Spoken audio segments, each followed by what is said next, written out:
नमस्कार, न्यूज में देख रहे हैं आप। आपके साथ मैं हूं सुधांशु शेखर। आप सभी को छठ पर्व की हार्दिक शुभकामनाएं। इसके बाद अब हम बात करते हैं झारखंड की राजनीति की।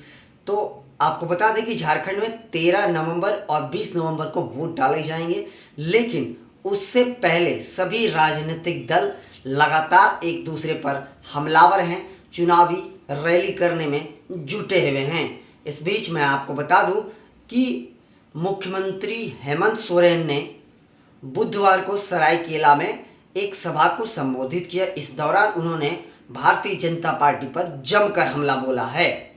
जी हाँ, उन्होंने अपने इस रैली में भारतीय जनता पार्टी के जितने फायर ब्रांड नेता हैं उन सभी पर हमला बोला है। मैं आपको बता दूं कि सरायकेला से भारतीय जनता पार्टी ने पूर्व मुख्यमंत्री चंपई सोरेन को मैदान में उतारा है। चंपई सोरेन के खिलाफ ही सीएम हेमंत सोरेन जो है वो चुनावी सभा को संबोधित करने गए थे। सभा को संबोधित करते हुए उन्होंने कहा, सबसे पहले उन्होंने भारतीय जनता पार्टी पर हमला बोलते हुए कहा कि ये लोग जो हैं वो जेएमएम को ख़त्म करना चाहते हैं, लेकिन जेएमएम एक ऐसी दीवार है, जेएमएम चाइना की वो दीवार है जिस पर अगर कोई चढ़ेगा तो फिर वो उतर नहीं पाएगा। चाइना के दीवार के पास जो पहुंचेगा वो ख़त्म हो जाएगा।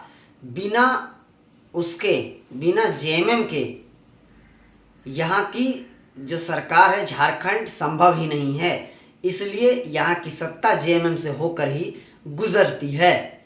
इसके अलावा उन्होंने भारतीय जनता पार्टी पर कई आरोप लगाते हुए ज़बरदस्त हमले बोले हैं।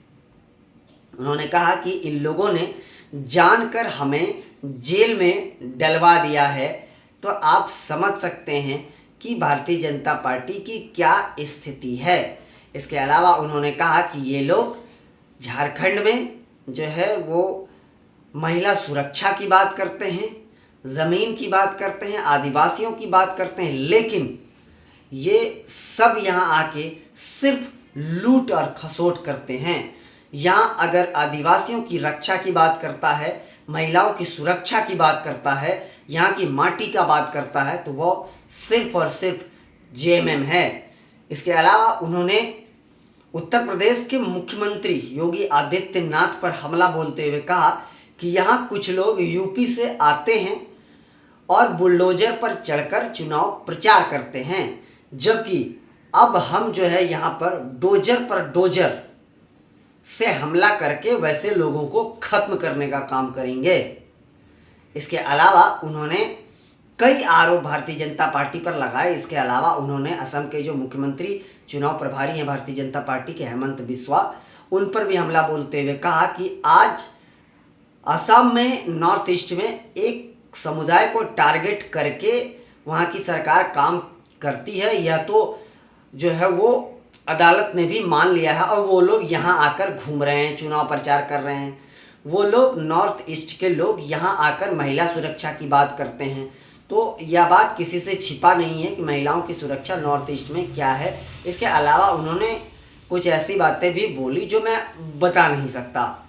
उसके अलावा भी उन्होंने कहा कि भारतीय जनता पार्टी के लोग जो हैं यहाँ पर आदिवासियों की ज़मीन हड़प रहे हैं, लूटने में लगे हुए हैं। उन्होंने कहा कि यहाँ कारखाने और डैम बनाने के नाम पर लोगों को विस्थापित किया जा रहा है और उन्हें कुछ मिल नहीं रहा है।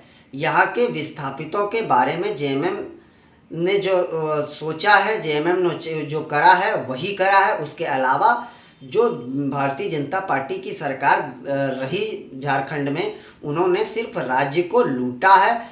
आदिवासियों के ज़मीन पर कब्जा करने की पूरी कोशिश करी गई है, जिस पर हमने अब नकेल कस दिया है। इसके अलावा उन्होंने कहा कि गुजरात के व्यवसायी यहाँ आते हैं और आकर आदिवासियों के ज़मीन को लूटना चाहते हैं। वो लोग यहाँ पर जो है वो खनन कारखाना लगाने के नाम पर, डैम बनाने के नाम पर लोगों को विस्थापित कर रहे हैं और उन्हें कुछ नहीं दिया जा रहा है। लेकिन जब से हमारी सरकार आई है, हमने सबसे पहले तय कर लिया है कि जो भी कंपनियां आएंगी वो सबसे पहले विस्थापितों की नौकरी की बात करें, विस्थापितों का जो मुआवजा होता है उसकी बात करें, उसके बाद ही कारखाने लगाए जाएंगे। इसके अलावा उन्होंने कहा कि भारतीय जनता पार्टी के लोगों के ही दोस्त यहाँ पर खनन माफिया हैं, ये लोग झारखंड को लूट रहे हैं जो हम होने नहीं देंगे। इसके अलावा भी उन्होंने भारतीय जनता पार्टी के कई नेताओं पर जमकर हमला बोला, कई आरोप लगाए। तो हेमंत सोरेन जो है वो गणेश महतो जेएमएम के जो उम्मीदवार हैं सरायकेला से, उनके समर्थन में जो है वो चुनाव प्रचार करने आए थे। लंबा भाषण दिया उन्होंने और भारतीय जनता पार्टी पर जमकर प्रहार किया।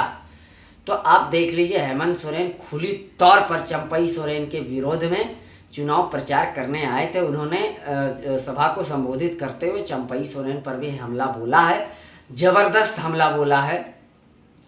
तो अब झारखंड की राजनीति धीरे धीरे और गर्माती जा रही। राजनीतिक पारा जैसे चुनाव नज़दीक आ रहा है वैसे राजनीतिक पारा बढ़ते जा रहा है। मैं इस बार झारखंड का चुनाव जो है वो अलग इसलिए है क्योंकि इस बार हेमंत सोरेन की पत्नी कल्पना सोरेन खुलकर चुनावी मैदान में हैं। वह रणनीति बना रही हैं, वह पार्टी को लीड कर रही हैं, वह हेमंत सोरेन के भाषण को लीड कर रही हैं। तो इस बार कल्पना सोरेन बहुत ही अधिक चर्चा में है और यह निश्चित तौर पर आप ये कह सकते हैं कि कल्पना सोरेन जब से मुख्यमंत्री हेमंत सोरेन जेल गए थे उसके बाद से बेहद ही एक्टिव हैं और इस चुनाव में तो उन्होंने लगता है कि पूरी तरीके से कमान अपने हाथ में संभाल ली है। झारखंड चुनाव में जो है वो लगातार बांग्लादेशी घुसपैठियों की चर्चा हर जगह हो रही है। भारतीय जनता पार्टी इस मुद्दे को लेकर पूरी तरीके से एक्टिव मोड में है। वहीं इस मामले को लेकर कल्पना सोरेन ने भी बयान दिया है, कहा कि अगर झारखंड में आज बांग्लादेशी घुसपैठ आया है तो निश्चित तौर पर यह केंद्र सरकार की असफलता मानी जाएगी। तो देखिए, कल्पना सोरेन का यह एक बड़ा बयान है भारतीय जनता पार्टी के ऊपर। तो आप समझ लीजिए कि इस बार जेएमएम खास करके हेमंत सोरेन और कल्पना सोरेन ने पूरी तरीके से कमान संभाल लिया और भारतीय जनता पार्टी पर इस बार हेमंत सोरेन जबरदस्त हमला बोल रहे हैं, कुछ एकदम लगातार हमलावर हो गए हैं। इससे कुछ दिनों पहले, आज से 10-15 दिनों पहले तो हेमंत सोरेन इतने हमलावर नहीं थे बीजेपी पे, लेकिन अब वो खुलकर भारतीय जनता पार्टी पे जबरदस्त एक एक छोटे छोटे मुद्दे को लेकर वो जबरदस्त हमला बोल रहे हैं। भारतीय जनता पार्टी का कोई नेता कुछ बोलते हैं, अगले 2 से 3 घंटा के भीतर वो किसी जनसभा में उस मुद्दे को लेकर तुरंत बोलते हैं। तो इस बार बहुत एक्टिव मूड में नजर आ रही, ये सब कल्पना सोरेन की देन है। फिलहाल कल्पना सोरेन कितना सफल हो पाती हैं यह तो 23 नवंबर को पता चल पाएगा। अभी चुनावी सरगर्मी झारखंड का बहुत ज़्यादा तेज है। अब किस ओर यह चुनाव मुड़ता है या धीरे धीरे अभी इस बात का पता चल पाएगा।